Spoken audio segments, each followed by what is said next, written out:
Without much of a greeting, I get straight to tidying up. Seeing this, my ex-husband James finally speaks up. You don't even shed a tear, huh? It seems James was prepared for me to resist and cry when he pleaded on his knees for a divorce. To be honest, I thought he was a very vain person. He's not the only one who fell out of love. Well, you're the one who's going to have a harder time after the divorce than me, James. Rather than shed tears, I could hardly hold back the laughing. Huh? What do you mean? My ex-husband James looked at me with a suspicious face. Between a housewife like you, Kate, and a corporate hotshot like me, you're the one who's going to struggle. Plus, I'm planning to remarry, while you'll be on your own.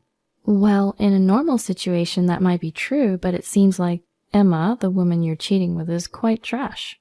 Wait, how do you know her name? My name is Kate, a 32-year-old housewife. I met my husband James at a social gathering. Because we were the same age, we had a lot in common, and we quickly became good friends. On top of that, James was a salesperson in a trading company and made significantly more money than the average person our age. Thanks to him, I've been living a life without any inconveniences. There was just one issue. Our marriage life wasn't going so well.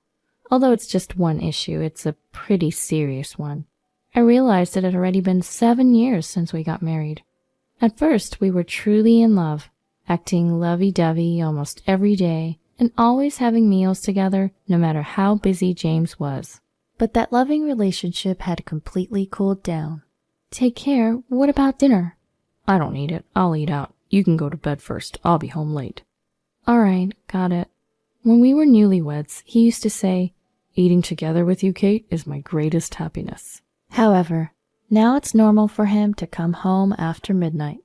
He gets home when I'm asleep and heads to work in the morning without having a proper conversation. It feels like being avoided by a child who's going through puberty.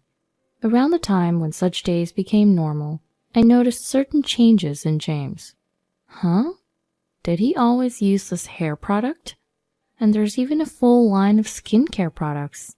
And there's cologne. Until now, to be honest, he'd hardly cared about his appearance. He didn't even have many casual clothes, since he only wore suits, but suddenly he's splurging on branded outfits. I don't mind if he had some kind of change of heart. Plus, I always thought he didn't care enough about his appearance.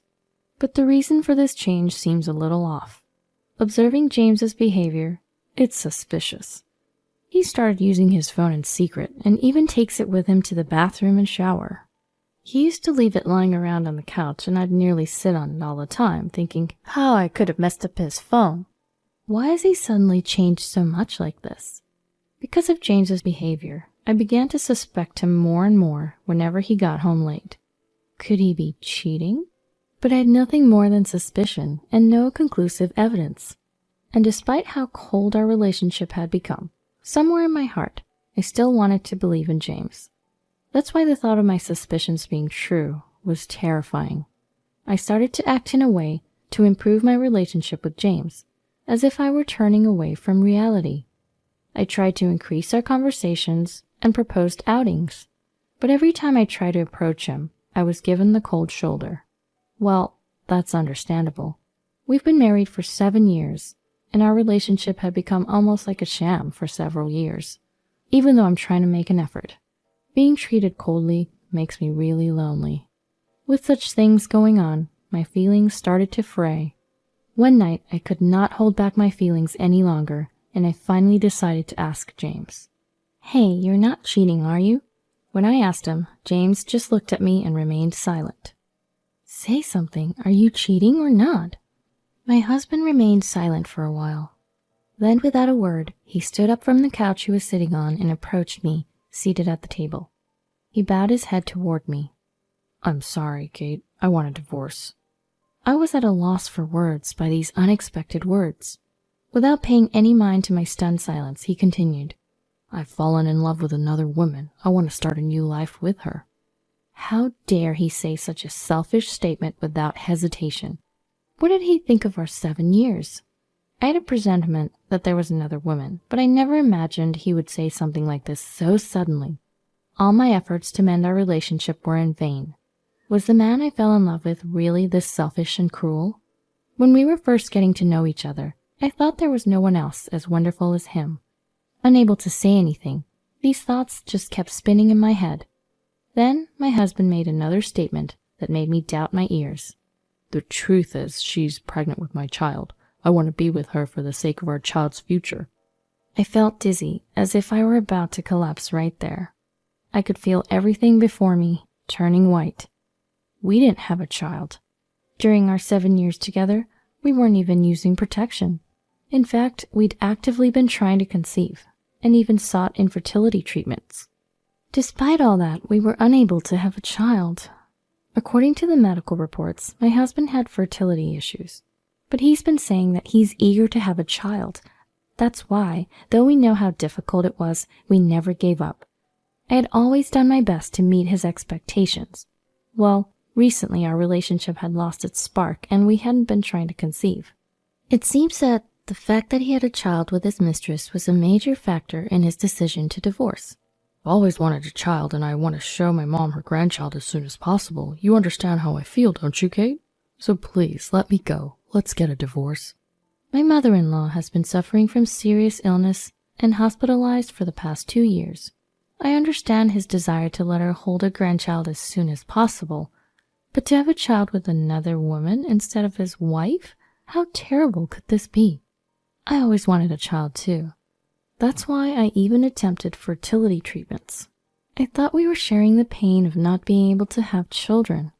Do you realize how selfish you're being? You betrayed me! In my anger, I shouted at him, but all James did was look down and apologize. It seemed like he was just waiting out the storm, and that made me irritated even more.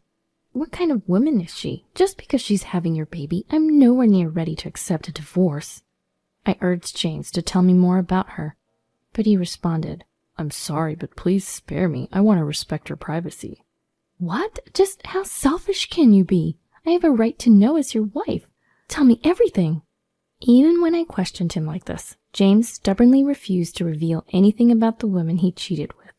She's 2 years younger than you, Kate. That's it? She's an employee. What a joke. He must really care about her. No matter how much I prodded, James didn't provide any substantial information. For a few days, we continued to discuss this. But during those talks, I absolutely refused to accede to James's request for a divorce. I didn't want things to go exactly as he wanted. All the while, James kept bowing his head to me. I beg you, I no longer have feelings for you. What's the point in continuing this marriage? Even my mother knows about this and she's okay with it. Apparently, James had already discussed this with my mother-in-law. I was unfortunately shaken up by that. My mother-in-law and I had been distant lately, but I thought we had a good relationship. Then James kept revealing one shocking fact after another. I've already given her an engagement ring. We plan to move in together soon. All that's left is for you and I to get a divorce. I felt faint and nearly passed out.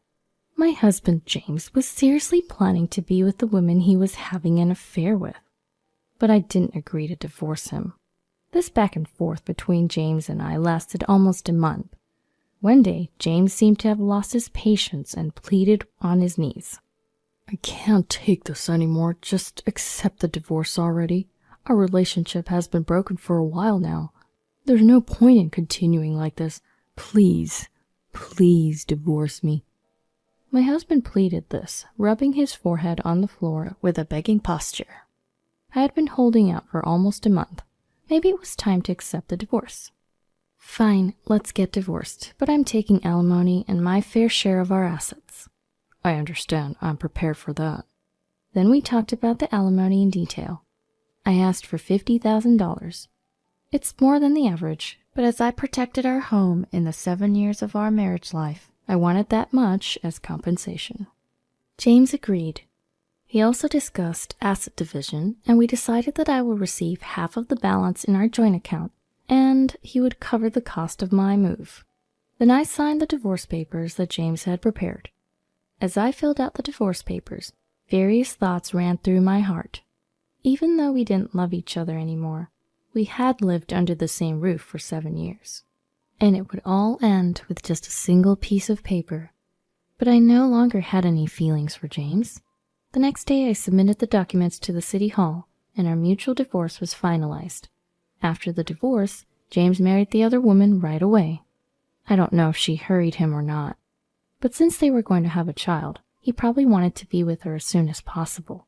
I was honestly surprised at how fast he moved, even though I hadn't finished sorting out the belongings in the apartment we used to share.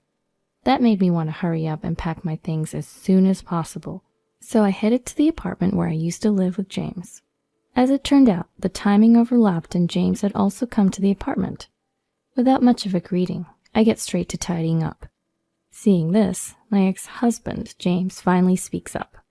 You don't even shed a tear, huh? It seems James was prepared for me to resist and cry when he pleaded on his knees for a divorce. To be honest, I thought he was a very vain person. He's not the only one who fell out of love. Maybe because I had been refusing the divorce for a long time, James might have assumed that I still loved him. He seems to misunderstand, but the reason why I didn't accept the divorce right away was because of my stubbornness, not to go along with James and to investigate his mistress by myself. Well, you're the one who's going to have a harder time after the divorce than me, James. Rather than shed tears, I could hardly hold back the laughing. Huh? What do you mean? My ex-husband, James, looked at me with his suspicious face. Between a housewife like you, Kate, and a corporate hotshot like me, you're the one who's going to struggle. Plus, I'm planning to remarry, while you'll be on your own. Well, in a normal situation, that might be true, but it seems like Emma, the woman you're cheating with, is quite trash. Wait, how do you know her name? You thought I was just being stubborn and refusing our divorce? I've been having a private investigator look into her this whole time. James's face turned pale. In a few weeks, I had obtained a lot of information about his mistress. Firstly, her name is Emma. She's 27 years old. In fact, she's divorced twice and currently living in her parents' home. Emma, from what I hear, is a woman with loose morals, constantly shuffling through men. As a result, even though she has a child with her first husband, he has custody and she has been forbidden to see her child due to her being a bad influence on the child. Indeed, Emma seems to have other men in her life apart from my ex-husband. The PI even saw her go into a motel with other men. Just in case, I asked them to take photos as evidence. When I shared all this information and showed him the picture, James collapsed on the spot. No way, Emma can't be that kind of woman. She only had eyes for me, and we were planning to build a happy family. James seems to be head over heels in love with Emma. It's frustrating, but this woman does seem to have the talent to charm men.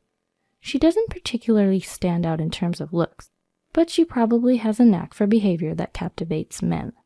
What? You're lying. This is all made up to shake me up. This photo must be fake. Good grief, was James this foolish? Believe it or not, it's up to you, but even now your mistress sees other men. Oh, not your mistress anymore, I meant your new wife, right? Maybe the child isn't even yours. James's face turned increasingly pale. No way, not Emma. These are findings from the private investigators, so the possibility of you being deceived is high. Perhaps among her multiple boyfriends, you were the one who made the most money. That's why she chose you to marry. It's an honor, isn't it? Even if the child may not be biologically yours, you wanted a kid anyway, so raise your child well. I said this to James as a final blow and left the apartment with my belongings. After a while, I received an email from James. He wanted to get back together. As I suspected, the child Emma had given birth to wasn't James's. When he confronted Emma, she retorted, I didn't know whose child it was until it was born. But James was already married to Emma. Therefore, legally, he has to raise the child she gave birth to as his own. James was just a money tree for her. As proof, when paying alimony to me, James had covered Emma's portion too. So James had paid me $80,000 in total. James was furious and confronted Emma. But she said, You seemed happy to serve me. And one day she left the child behind and disappeared. James called me while begging. You were right, I was deceived. I'm really sorry. I want to start over again. I was just disgusted. You think I'm going to come back to you by saying those kind of good things? You had an affair, that's a fact. You betrayed me, that's also a fact. You need to accept reality. I hung up the phone after saying that. I heard from a mutual acquaintance that after this, James handed over the child Emma left behind to her parents, telling them to take responsibility. Emma's parents said, That's troublesome. You raised the child. But James stubbornly refused, saying, I have no obligation to raise a child that's not biologically mine. he submitted the DNA test results to prove the child was not his. And he also revoked his acknowledgement of the child. Emma's parents apparently didn't know that the child wasn't James's. After they found Emma, they took her back home and are forcing her to raise the child in semi-captivity Apparently, they're keeping a close eye on her. to prevent her from freely meeting other men. By the way, even though my ex-husband James has lost all ties with Emma, he has paid me $80,000 in alimony, including Emma's portion, causing his savings to disappear all at once. He has been demanding Emma to repay the alimony he had covered for her, but it seems she doesn't care at all about him and is saying she can't pay back what she doesn't have. As a result, James has sadly become a divorced man without any savings. In addition, he's unable to focus on his work due to this outcome, causing him to make lots of mistakes. Now he's been relegated to a department in a rural area with no prospect of promotion, where he lives a lonely and solitary life. On the other hand, I've moved back to my parents' house and am helping out with their farming business. And after a few years, I fell in love and married a local fisherman. We don't have children, but I'm spending every day happily with my husband, who is always kind to me.